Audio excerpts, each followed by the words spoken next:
À plus de 200 km/h, les balles jaunes ont de nouveau fusé sur les cours Suzanne Lenglen.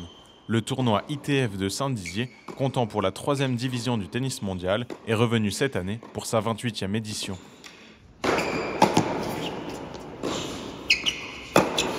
Sur les cours, des jeunes joueurs internationaux, classés entre la 300e et la 1000e place mondiale, qui tentent de rejoindre l'élite du tennis. En bref, du très haut niveau. Là, on a quand même des joueurs qui en ce moment sur le terrain sont à peu près à niveau de qualification de Roland-Garros. Donc c'est quand même des joueurs de très haut niveau. 3 joueurs dans les 300 meilleurs mondiaux, je crois que c'était pas arrivé depuis très longtemps. Comme chaque année, le public bragard était au rendez-vous pour admirer une qualité de jeu que l'on ne voit nulle part ailleurs dans la région. On aime le sport du haut niveau, donc à partir du moment où ça joue à ce niveau-là, on est heureux, tout simplement. Ouais, ça joue fort. Ils servent très bien comparé à moi.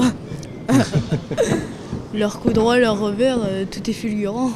Effectivement, Saint-Dizier, dans le monde du tennis, c'est connu et c'est renommé pour son tournoi international. Et quand on va sur Paris, sur les grandes villes et tout ça, évidemment, Saint-Dizier, on sait qu'il y a 25 000 $. Voilà.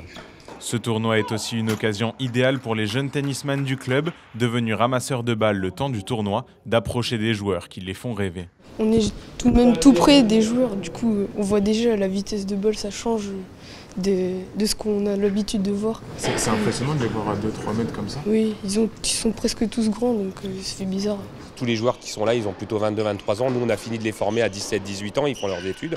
Maintenant, Arthur Colson, qui était le jeune du club, et puis Maxime, en ce moment, là, qui sont en train d'échauffer les joueurs, ils ont passé la semaine à taper avec les joueurs. Donc ça leur amène quelque chose. Cette année, la victoire finale et les 25 000 $ qui vont avec sont revenus au Belge Gauthier Onklin, 283e joueur mondial.